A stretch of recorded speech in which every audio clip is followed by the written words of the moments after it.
Delhi, you're watching DD India News Hour, India's voice to the world. I'm Mark Lynn. Namaskar. Coming up in the next hour.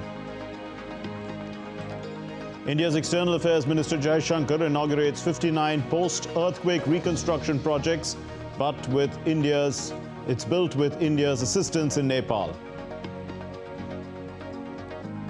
Massive security deployment ahead of Bangladesh elections on Sunday. Authorities say elections will be fair despite the main opposition party's boycott. Hijackers seize Liberian ship with 15 Indian crew in the Arabian Sea. The Indian Navy deploys INS Chennai warship. Oscar Pistorius, renowned para-athlete, is freed on parole in South Africa nearly 11 years after murdering his girlfriend.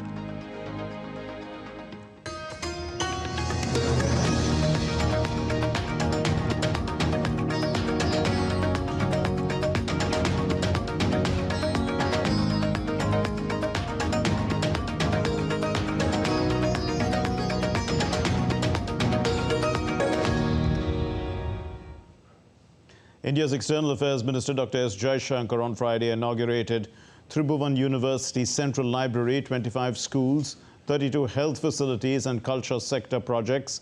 Now, addressing the gathering, Jaishankar appreciated the partnership of both the governments and said that the inauguration shows concrete delivery of the commitments made by India's Prime Minister Narendra Modi on Nepal's post-earthquake reconstruction.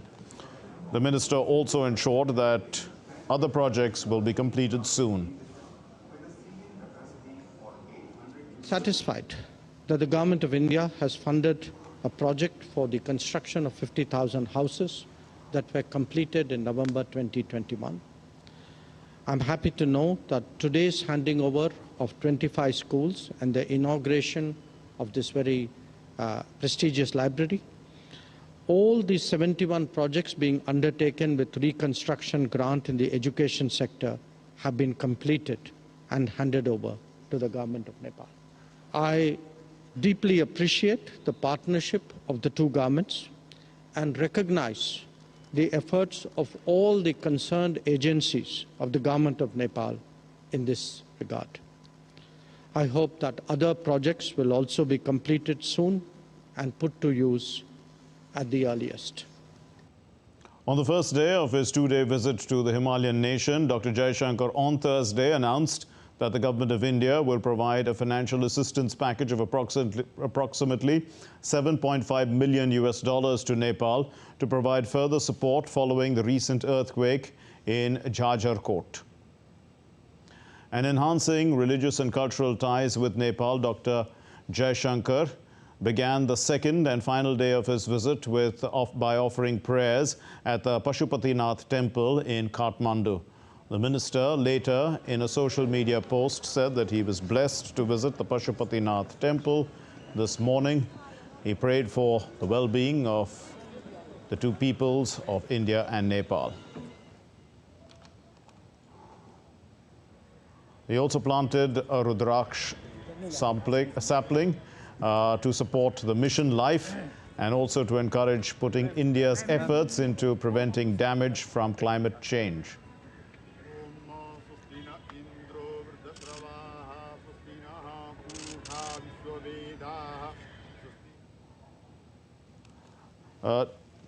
Prasar Bharati correspondent Shweta Singh is in Kathmandu. She joins us now with the latest. Shweta, India and Nepal have, also signed a long-term agreement on electricity trade. How widespread is trade and development cooperation? We saw, a number of projects that have been inaugurated today. Yeah. Mark, actually, you see power trade, it's like the agreement signed is for 10,000 megawatt. And this will give a lot of opportunity to companies like NHPC, SJVN, which already have project in Arun River and Sethi River. So you see, it is opportunity for both Nepal and India and beneficial for both the countries. This power trade agreement is going to support the energy crisis in this South Asia region. Because you see, even Bangladesh is pitching in along with Nepal and India to sign a trilateral treaty agreement. So this power trade is there, and as today you see, External Affairs Minister Jaishankar ji inaugurated 25 schools and 32 health facilities. This is like these projects change life of the commoners. It's like a gift from India to people of India. It is the support, you see, it enhances the ties between the two nations. And you see, when in 2014, when our Prime Minister Narendra Modi told, how can India be happy when Nepal is not happy with her foresight and our policy of neighborhood first policy. So supporting our neighbor, cooperating with them in every sector, be it power, economical growth, trade. This is like complete this region for the development of the complete region. So I think the 2-day visit of Jaishankar ji was a success, because signing of the 2 agreements and increasing the small project investment from 5 crore to 20 crore. So this is also a great, I think, agenda. I mean, I think the development that Nepal government will appreciate, because it was earlier only 5 crore, now it is 20 crore. So this is a good development. Shweta, also, you know, how does EM Jaishankar's visit build on the strong cultural ties that the two countries share? In the morning, when External Affairs Minister S. Jaishankar visited Pashupatinath, it sent a very strong message that India and Nepal are religiously and culturally tied together. And you see, even this the economy of Nepal is much dependent on Indian tourists also, because it's like registered 30% of tourists are from India, not counting the religious tourists, because the people who come from India to Pashupatinath, it cannot be recorded. Because you see, it's a religious place and it's free entry. Muktinath, Pashupatinath, Kalinchong, these are places where you cannot register the number of people visiting there. So you see, there are so many Indian people who visit Nepal for Pashupatinath.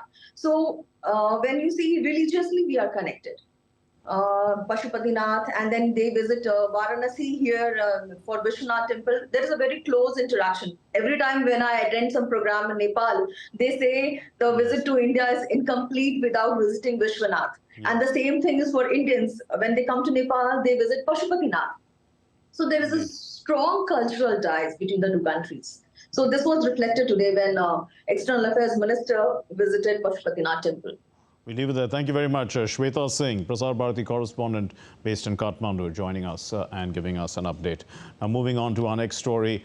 A delegation of Bulgarian MPs led by the National Assembly President Rosen Zhelyazkov called on the Vice President Jagdeep Dhankar and the Speaker of the lower house of India's Parliament, the Lok Sabha, Om Birla, in New Delhi. Rosen Zhelyazkov is in India for a meeting with the Vice President and the Speaker of the upper house of the Indian Parliament, Jagdeep Dhankar, as well as with the Speaker of the lower house, Om Birla.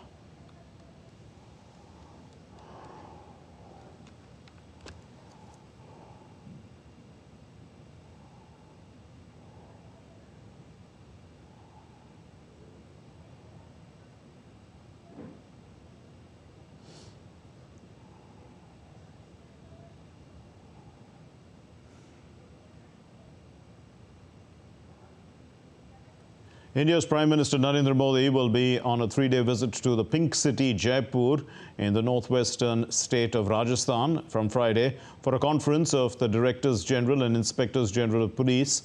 The Prime Minister will also meet lawmakers of the ruling Bharatiya Janata Party and other party members. DD India's Vishal Barrister reports from Jaipur. The capital city of the Indian state of Rajasthan is all set for the big occasion. During his 3-day visit to Jaipur, Prime Minister Narendra Modi would first address the ruling party BJP's lawmakers and office bearers from Rajasthan. The meeting holds significance in view of the upcoming national parliamentary elections. The BJP wrested the reins of the state from its rival Congress in the recently held state polls. Modi ji Rajasthan आ रहे हैं और जयपुर आ रहे हैं। इसकी तैयारियां Bharatiya Janata party के कार्यकर्ता पूरे शहर को स्वच्छ बनाने के लिए, सुंदर बनाने के लिए, सजाने के लिए सभी अपनी अपनी जिम्मेदारियों के साथ काम में लगे हैं और आप देख रहे हैं कि किस प्रकार का जोश और उत्साह पूरे राजस्थान के और जयपुर के कार्यकर्ताओं में। On the second day of his visit, the PM will attend the All India Conference of Director Generals / Inspector Generals of Police at the Rajasthan International Centre. India's Home Minister and National Security Advisor will also be participating in the deliberations. Rajasthan International Centre here in Jaipur is all prepared for the All India DGs and IGs conference. Prime Minister Narendra Modi would be attending this 3-day conference. Artificial intelligence, cyber security and counter-terrorism are some of the issues that would be discussed in this conference. Security has been tightened throughout the city in view of the high-level meeting. The conference is the culmination of extensive deliberations involving police and intelligence officers from the district to the national levels on identified themes. Vishal Baristo's report, Jaipur, DD India. A mob attacked vehicles of the Enforcement Directorate and Central Forces in eastern Indian state of West Bengal on Friday during a raid being conducted at the Trinamool Congress leader Shah Jahan Sheikh's residence in connection with the alleged ration scam in West Bengal's North 24 Parganas district. More than 100 to 200 locals surrounded the ED officials and the Central Armed Paramilitary Forces, vandalizing vehicles and blocking roads. Following the incident, several ED officials sustained head injuries, while others had to leave the spot. State's leader of the opposition has condemned the attacks, saying that the law and order situation in West Bengal is in shambles. Another cold day for India's national capital, Delhi, as the temperature has fallen 2.5 degrees centigrade. It's fallen to 9.4 degrees Celsius. This is the day temperature we are talking about. And as per the Indian Meteorological Department, the cold will persist for the next 2 to 3 days. Several flights and trains have been affected due to dense fog. The temperature reaches below the season's normal as the cold weather conditions coupled with dense fog grip the national capital. Besides, most parts of northern India, including Madhya Pradesh, Uttar Pradesh and Haryana, may see no respite from the cold day effects over the next 3 days. It's cold day because the nights are not that cold. The Vice President of India, Jagdeep Dhankar, formally inaugurated the NCC Republic Day Camp 2024 in New Delhi on the 7th of January. So on the occasion, a contingent of NCC cadets drawn from all 3 wings, namely the Army, Navy and Air Force, have presented a guard of honor to the Vice President. The Vice President also inspected the parade. A total of 2,274 cadets, including 907 girls, are participating in the nearly month-long NCC Republic Day camp. During the inaugural event, the Vice President recalled his days that he spent in the National Cadet Corps. The camp is taking place at the Karyappa grounds in the Delhi cantonment. India's Union Cabinet, chaired by Prime Minister Narendra Modi, has approved the proposal to declare Ayodhya Airport as an international airport. The Cabinet has also approved the proposal of naming it as Maharishi Valmiki International Airport, Ayodhya Dham.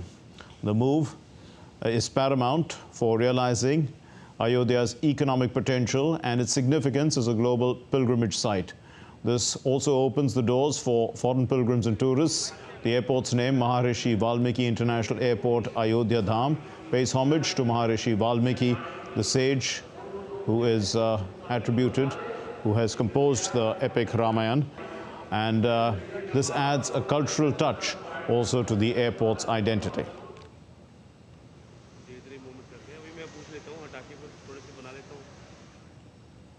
Let's take a look now at other stories making the news. An encounter is underway between security forces and terrorists in Shopian district of the Indian Union Territory of Jammu and Kashmir. Police, Army and Central Reserve Police forces are on the spot. Jabed Ahmad Mattu, a wanted terrorist associated with Hizbul Mujahideen, has been caught in India's national capital, Delhi, by the special cell of the Delhi police. Mattu was on a list of the 10 most wanted terrorists in the Indian Union Territory of Jammu and Kashmir. The Indian Space Research Organization successfully tested a 100W class polymer electrolyte membrane fuel cell based power system FCPS in its orbital platform POEM-3, which was launched on board the PSLV C-58 on January 1, 2024. The objective of this experiment was to assess the polymer electrolyte membrane fuel cell operation in space and to collect data to facilitate the design of systems for future missions. India has submitted 3 nominations for accreditation as the international wetland cities with the body concerned. These are Indore, Bhopal and Udaipur. The Wetland City Association aims to promote conservation and the wise use of urban and peri-urban wetlands.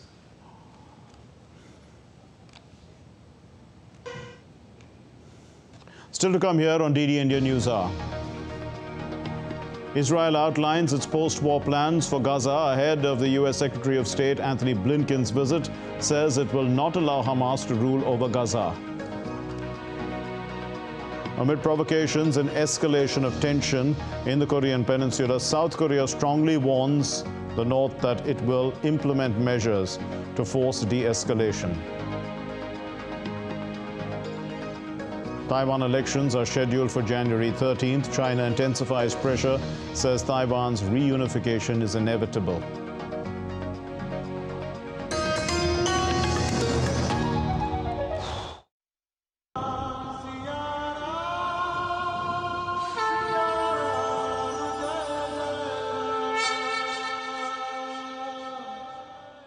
We bring to you the legendary city of Ayodhya and tell you what makes Ayodhya everything that has got to do with the land of Lord Ram. यहाँ रग रग में हर जगह राम ही है। सनातन धर्म के लिए तो गौरव की बात है। कण कण में भी भगवान राम की सत्ता का एहसास हमें होता है यदि हम लोग ध्यान से उसका अवलोकन करें। आज भी होता है। This is 10th century old Hanumangari temple. यहाँ हनुमान जी महाराज राजा के रूप में बैठे हैं। भारत की संस्कार, संस्कृति मठ से, मंदिर से, साधु से, संत से, ऋषि से, मुनि से, महात्मा से जुड़ा हुआ है। ये विष्णु का मस्तक है, तो यहाँ पे हर कण पावन है। यहाँ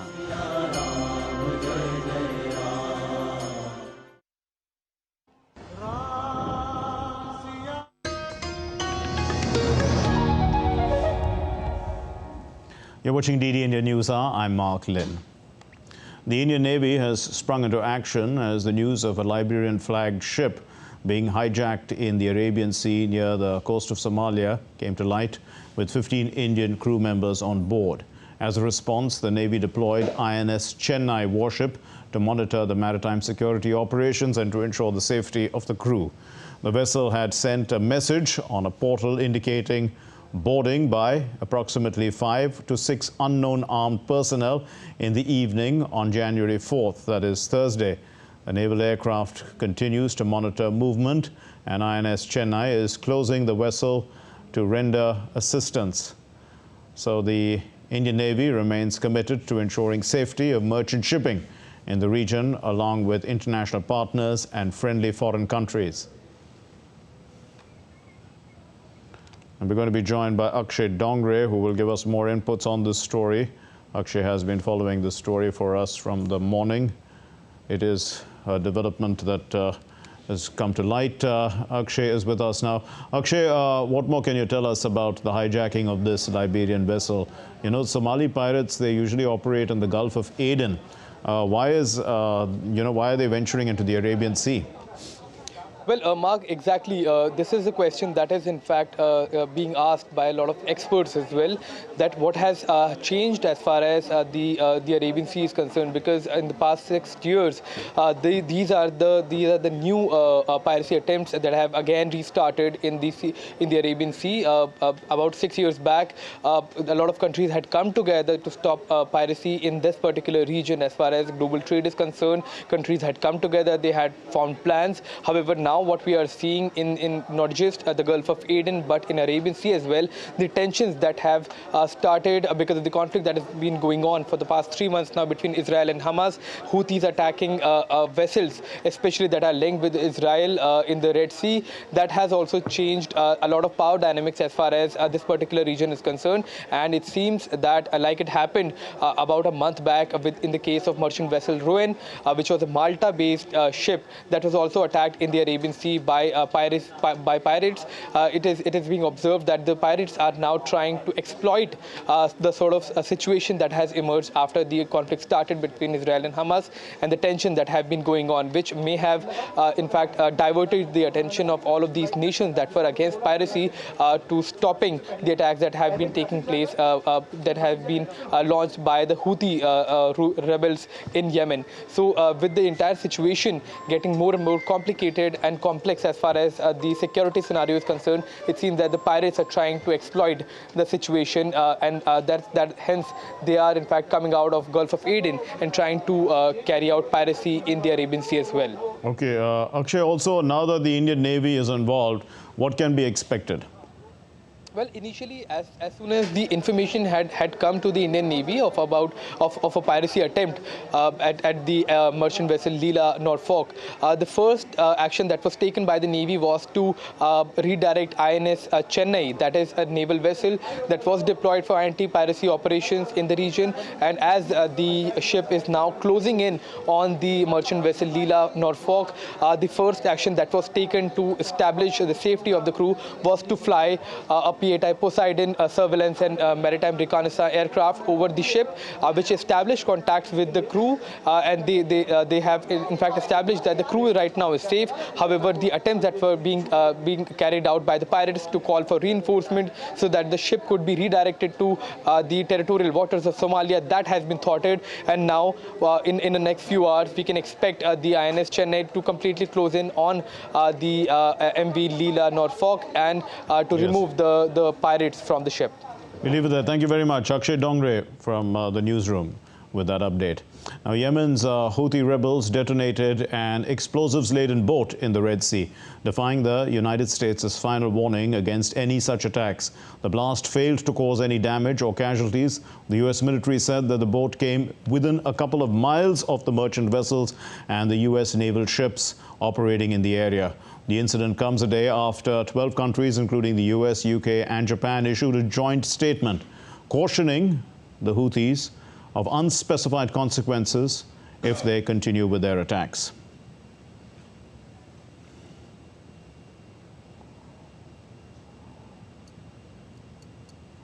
Meanwhile, the UK Foreign Secretary David Cameron has warned the Houthis as well of international action if the attacks continue.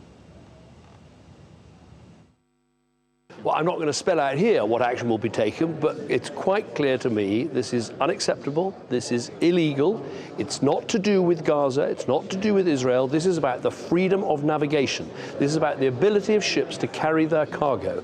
The world economy, every economy will suffer if ships keep coming under attack in this illegal and unacceptable way. And these attacks need to stop or actions will be taken. South Korea conducted live firing drills after North Korea fired over 200 coastal artillery shells near a disputed maritime border, escalating tensions on the Korean peninsula. South Korean defense forces have been monitoring North Korea's activities along its shores with the cooperation of the U.S. military. Meanwhile, South Korea also ordered an evacuation on an island near the border with North Korea, citing an unspecified situation. We sternly warn North Korea that they are fully responsible for this escalation of the crisis, and we strongly urge them to stop it. Our military is tracking and monitoring related situation in close cooperation with the US and the South Korea, and will implement measures in response to the North Korea's provocations.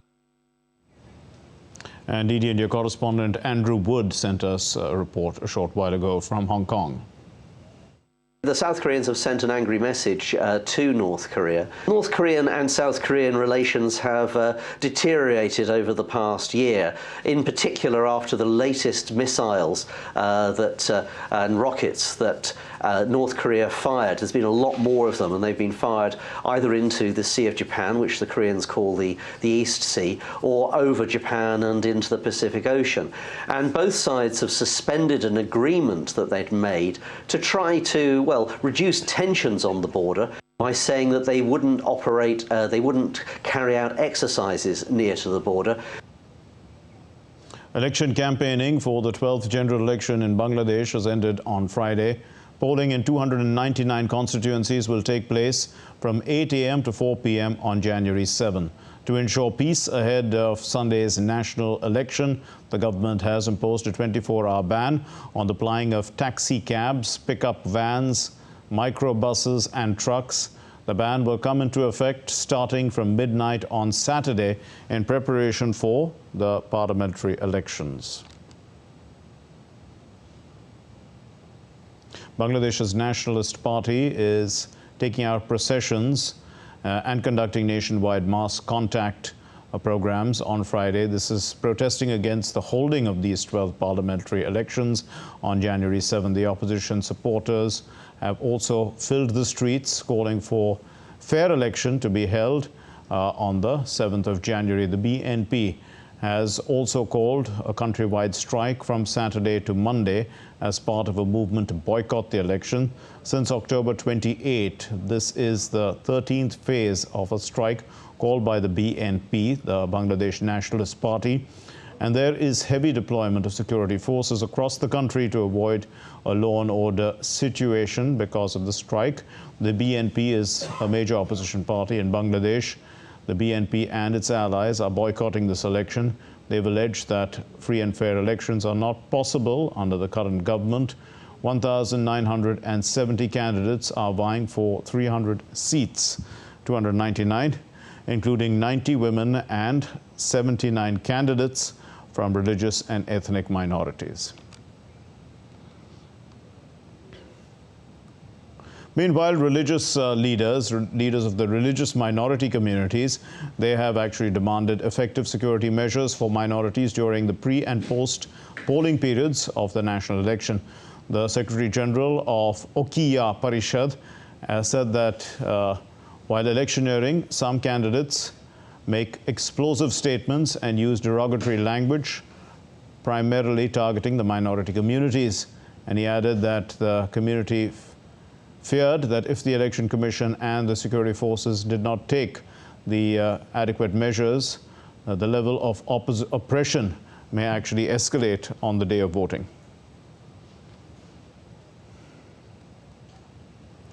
Election campaigning for the 12th general election in Bangladesh ends on Friday. The Bangladesh Nationalist Party, meanwhile, is, as we said, taking out processions and conducting nationwide mass contact programs. DD India correspondent Naval Singh Parmar reports from Dhaka.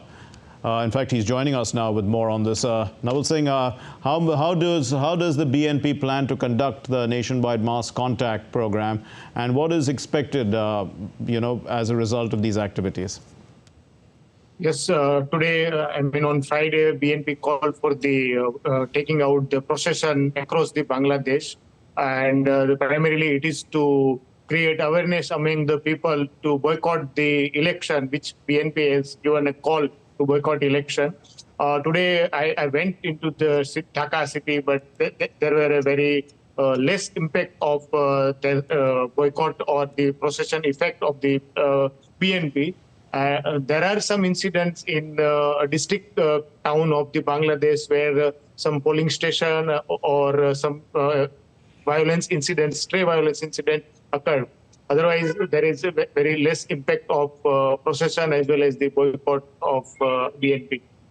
Yes, but what kind of impact does the BNP hope to make by these countrywide strikes? After all, they are demanding that there should have been a caretaker government in place, but that's not really been a practice as well, is it, in these elections? And if they actually boycott the election, then, it could be detrimental to the BNP itself. Yes, last election also BNP boycotted the election, and this time, since the announcement of election by the Election Commission of Bangladesh, BNP stick to their demand for the resignation of Sheikh Hasina-led Awami-led government and forming a national government or a caretaker government to conduct a national election, 12th national election. But that demand is not met by the current government. And so they call for the boycott of the election. And the effect of this boycott will be there on BNP itself. Yeah. Okay, we'll have to leave it there. Thank you very much, Mr. Parmar. Thank you for joining us from Dhaka. Now, still to come here on DD India News Hour. Well, ISIS claims responsibility for the Iran twin blasts, but the Iranian general vows revenge. The Japanese earthquake response is going to cost the authorities $33 million from its budget reserves. Rescue efforts ongoing after the unfortunate train collision in Indonesia's West Java.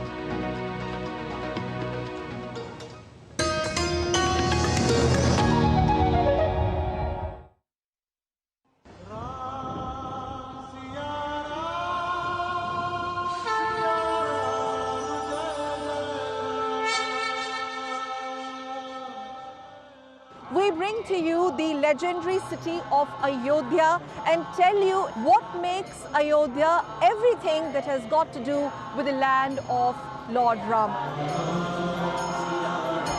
यहाँ रग रग में हर जगह राम ही है। सनातन धर्म के लिए तो गौरव की बात है। कण कण में भी भगवान राम की सत्ता का एहसास हमें होता है यदि हम लोग ध्यान से उसका अवलोकन करें। आज भी होता है। This is 10th century old Hanumangadi temple. यहाँ हनुमान जी महाराज राजा के रूप में बैठे हैं। भारत की संस्कार, संस्कृति मठ से, मंदिर से, साधु से, संत से, ऋषि से, मुनि से, महात्मा से जुड़ा हुआ है। ये विष्णु का मस्तक है, तो यहाँ पे हर कण पावन है। यहाँ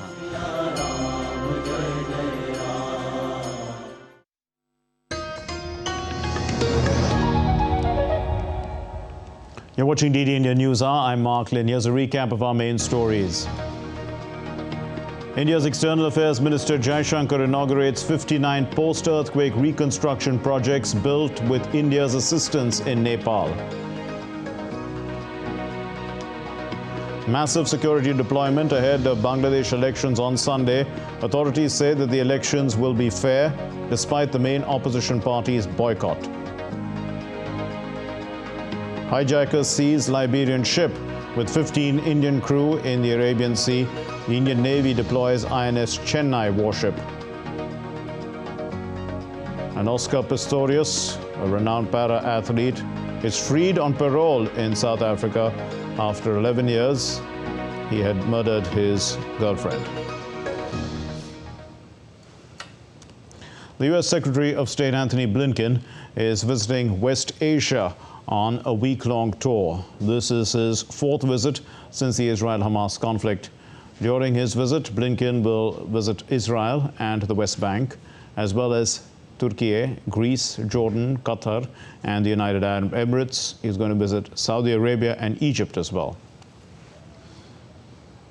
Over the course of the next week, the Secretary will visit Turkey, Greece, Jordan, Qatar, the United Arab Emirates, Saudi Arabia, Israel, the West Bank, and Egypt for meetings with foreign counterparts and others.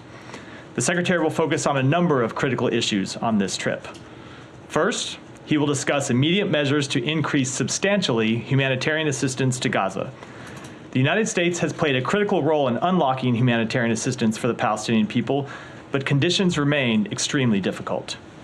The Secretary will stress the imperative of expanding and sustaining safe access for humanitarian organizations to deliver food, water, medicine, as well as for commercial goods to enter all areas of Gaza. As fighting between Israeli army and Hezbollah intensifies, the European Union Foreign Policy Chief Joseph Borrell is visiting Lebanon. He is doing so on Friday. And Borrell will be in Lebanon from the 5th to the 7th of January. He's going to discuss the situation at the Israeli-Lebanese border and also the need to avoid regional escalation. Let's get you the latest now from Iran.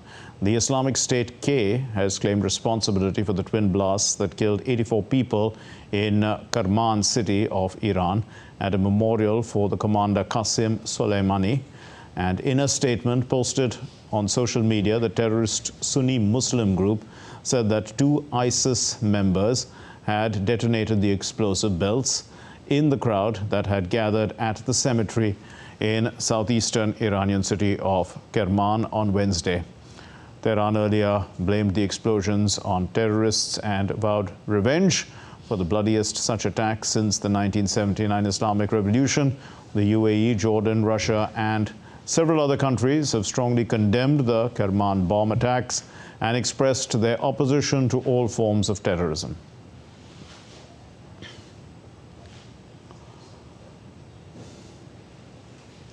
The White House security personnel, the spokesperson John Kirby, he has said that the United States is in no position to doubt Islamic State's claim.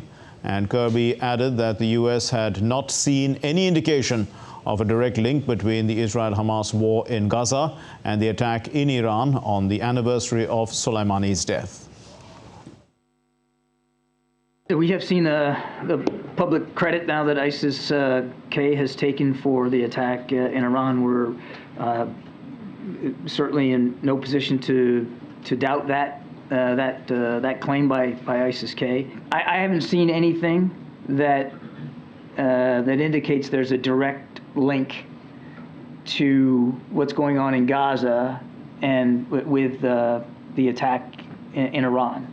On the anniversary of Soleimani's death. I haven't seen anything tangible that would tell me that there's a link there.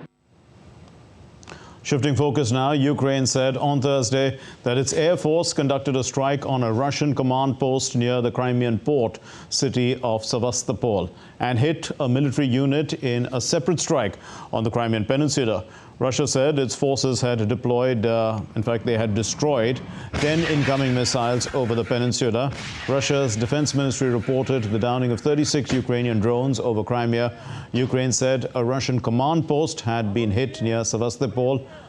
Ukraine has stepped up its attacks on the Crimean Peninsula, which was seized and annexed by Moscow in 2014, seeking to destroy Russian military capabilities and force its fleet to pull out of the Black Sea.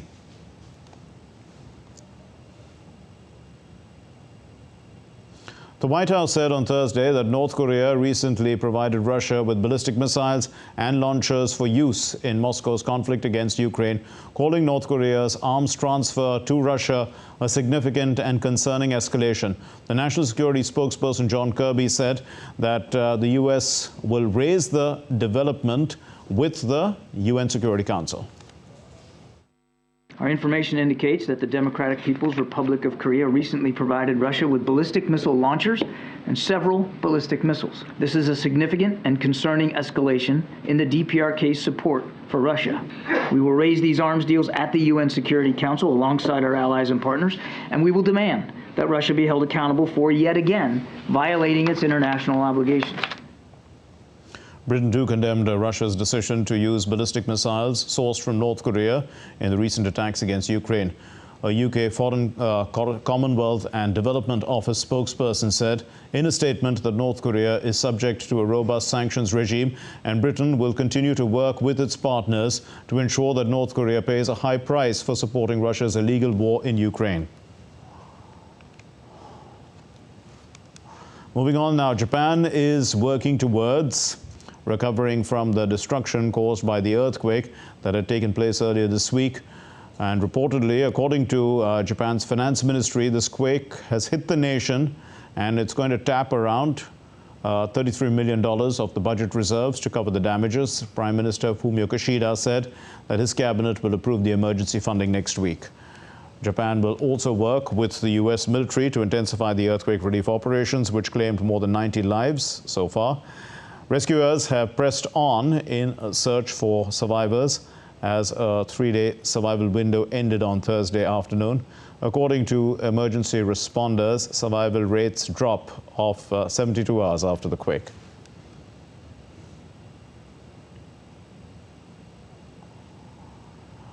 According to some sources, the Indian Prime Minister Narendra Modi wrote to his Japanese counterpart Fumio Kishida following the earthquake in Japan on January 4th, and he said, and I quote, "I am deeply anguished and concerned to learn about the major earthquake that struck Japan on the 1st of January 2024. I express my deepest condolences to the bereaved families of those who lost their lives. We stand in solidarity with Japan and its people affected by the disaster. As a special strategic and global partner, India values its relationship with Japan and is ready to extend all possible assistance at this hour," the Prime Minister writing to the Japanese Prime Minister Fumio Kishida.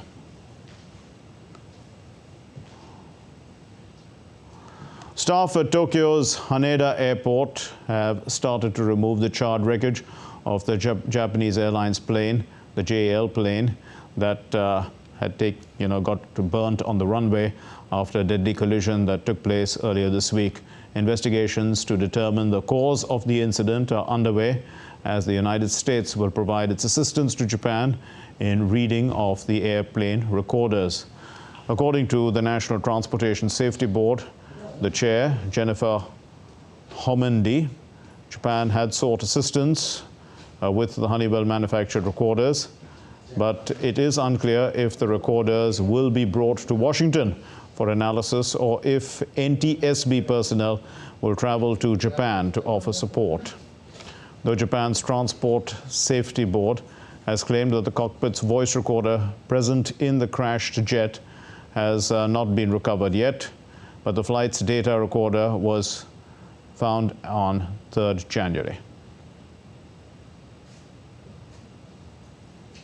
In Indonesia, rescuers were working on Friday to extricate 2 people trapped between railway cars after 2 commuter trains collided in West Java province, killing at least 3 and injuring 28.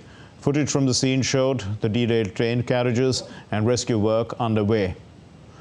The authorities said that the 3 people who died were train crew, adding that the injured were taken to hospital.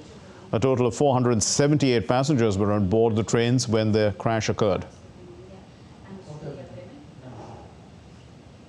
Let's take a look now at some election-related stories making news around the world. And Taiwan is all set for its presidential and legislative elections scheduled for January 13. The elections are taking place against a backdrop of increased pressure from China because Beijing seeks to bolster its sovereignty claims.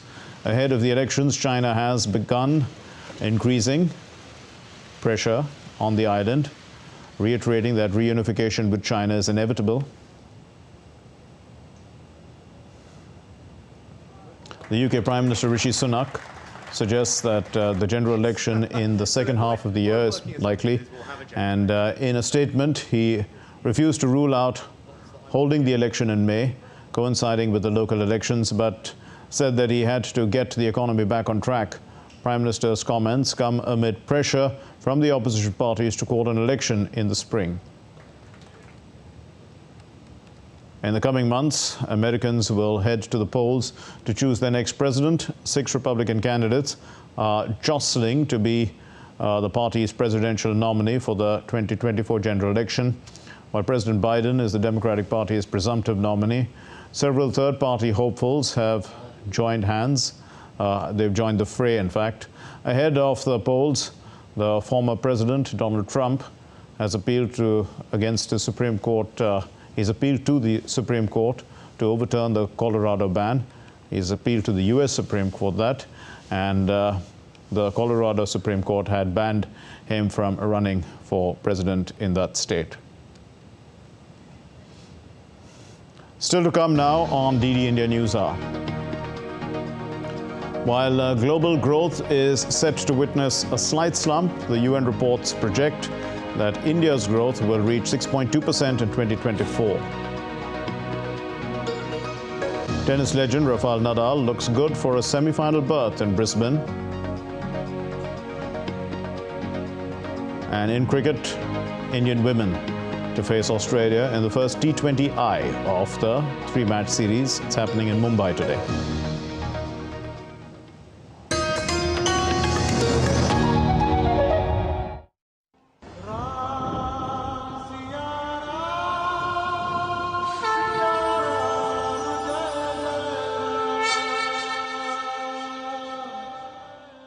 We bring to you the legendary city of Ayodhya and tell you what makes Ayodhya everything that has got to do with the land of Lord Ram. यहाँ रग रग में हर जगह राम ही है। सनातन धर्म के लिए तो गौरव की बात है। कण कण में भी भगवान राम की सत्ता का एहसास हमें होता है यदि हम लोग ध्यान से उसका अवलोकन करें। आज भी होता है। This is 10th century old Hanumangari temple. यहाँ हनुमान जी महाराज राजा के रूप में बैठे हैं। भारत की संस्कार संस्कृति मठ से मंदिर से साधु से संत से ऋषि से मुनि से महात्मा से जुड़ा हुआ है। ये विष्णु का मस्तक है, तो यहाँ पे हर कण पावन है। यहाँ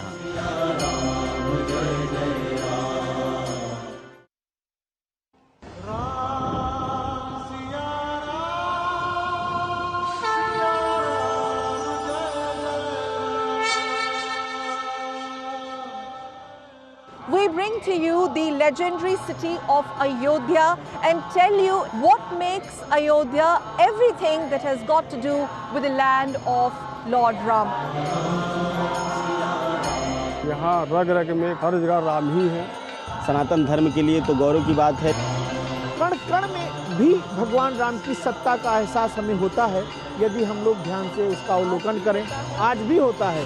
This is 10th century old Hanumangari temple. यहाँ हनुमान जी महाराज राजा के रूप में बैठे हैं। भारत की संस्कार संस्कृति मठ से मंदिर से साधु से संत से ऋषि से मुनि से महात्मा से जुड़ा हुआ है। ये विष्णु का मस्तक है, तो यहाँ पे हर कण पावन है। यहाँ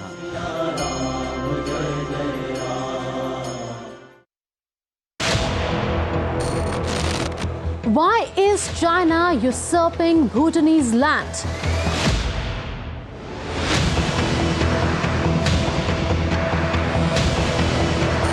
I connect the dots to get you the full picture.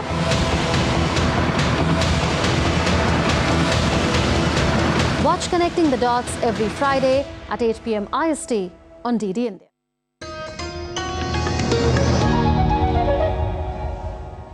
You're watching DD India News Hour. I'm Mark Lynn. Now, while the global economy proved more resilient than expected in 2023, global GDP growth is set to witness a slight slump this year.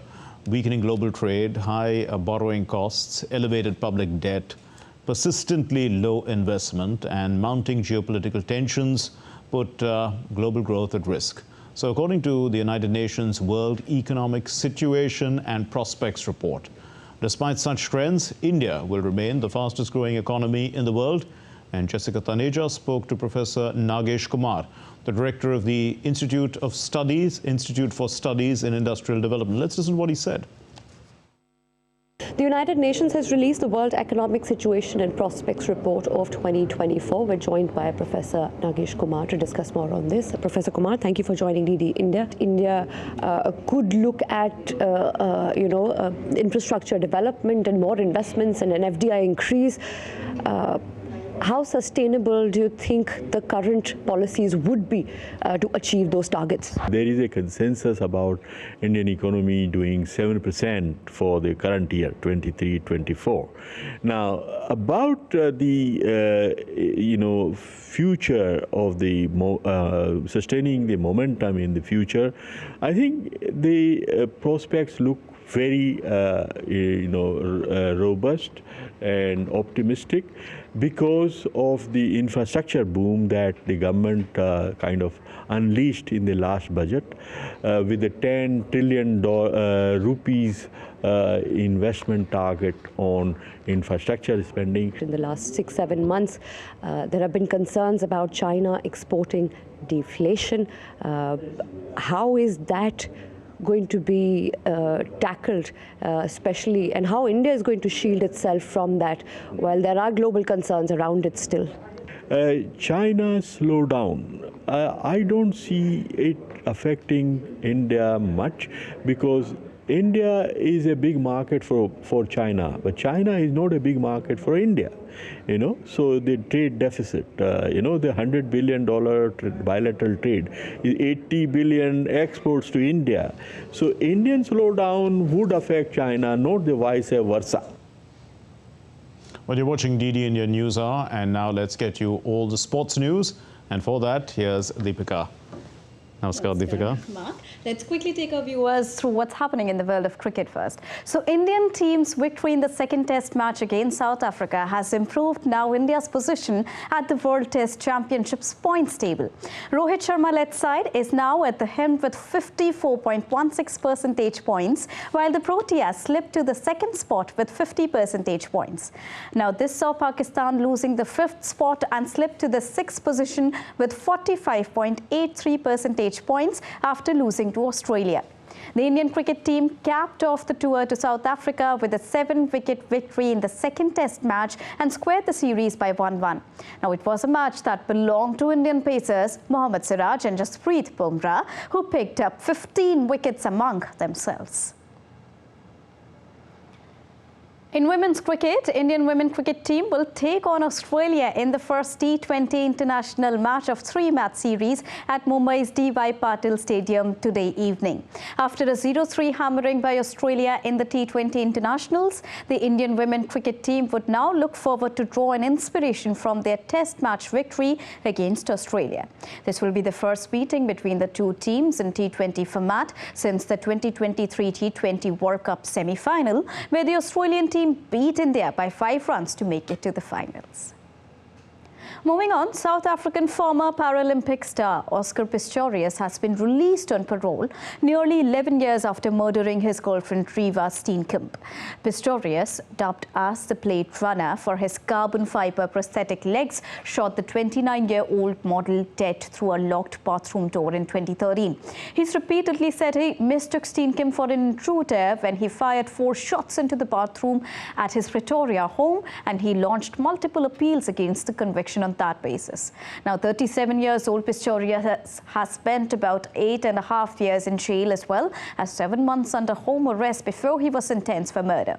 A parole board in November decided he could be freed after completing more than half his sentence. A monitoring official will keep an eye on him until his sentence expires in 2029, whom Pistorius will have to inform if he seeks job opportunities or moves to a new address. Ollie Barrett has more.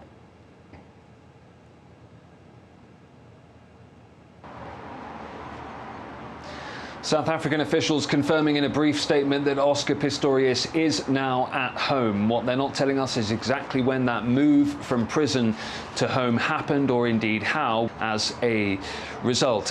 The fact that he is at home, though, means that the parole has kicked in. He will face a series of strict conditions between now and the end of his sentence in 2029. He will not be able to consume alcohol. He will not be able to give media interviews. Any employment opportunities will have to be run past his parole officer, and he will have to remain in the house, the address that he's given to authorities, for a certain number of hours per day. We are also told that he will have to take part in ongoing rehabilitation programs related to gender-based violence and anger management issues. Now, Oscar Pistorius' release from prison is a huge focus of attention here in South Africa. It is deeply controversial. There are women's rights groups who say it gives exactly the wrong message to be allowing Oscar Pistorius free on parole in this way. South African authorities insist that normal procedures are being followed with regards to these parole conditions and the release from prison, and that Oscar Pistorius is receiving no special treatment at all. It was back in 2013 that he killed his girlfriend Reeva Steenkamp, shooting her through a bathroom door here in Pretoria. It came just off the back of the 2012 Games in London, in which he was a huge star at the Olympics and also the Paralympics. There is going to be a huge amount of attention on Oscar Pistorius in the days and weeks and months ahead in terms of how he lives his life here in Pretoria under these parole conditions. Ollie Barrett in Pretoria, reporting for DD India. On to tennis now. Unseeded Rafael Nadal cruised into the Brisbane International quarter-final round with a 6-1, 6-2 victory against home favourite Jason Kubler of Australia. Now, Jordan Thompson also advanced in a walkover against number 4 seeded Hugo Humbert of France, who withdrew due to illness. Thompson now next faces Nadal for a semi-final worth in a short while from now. On the other hand, number 2 seed Grigor Dimitrov rolled over Germany's Daniel Altmaier by 6-1, 6-2. Dimitrov's quarter-final opponent will be Australia's Rinky Hijikata. Whereas in women's tie, Arena Sabalenka is through to the quarterfinals round with a comprehensive victory over Zhu Lin by 6-1, 6-0. Victoria Azarenka also upset third-seeded Yelena Ostapenko by 6-3, 6-7 and 7-5 to make the last four. Now, second-seeded Alina Rybakina joined sixth-seeded Azarenka in the semi-finals after Anastasia Potapova retired from the match what appeared to be an abdominal injury. So that was a quick wrap from the world of sports. Back to Mark. Thanks a lot, Deepika. And Britain's Royal Mail unveiled a commemorative stamp collection featuring photos of the 90s pop group the Spice Girls, marking a historic first ever issue of stamps about a female pop group. Calling it Girl Power, Spice Girls said that they were excited to be celebrated by the Royal Mail.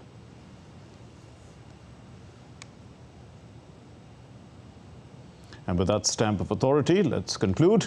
That's all for this edition of DD India News Hour. But let's know your thoughts on the news of the day. Connect with us on Facebook, X, formerly known as Twitter, and Instagram. We'll be back with more news as it breaks here on DD India.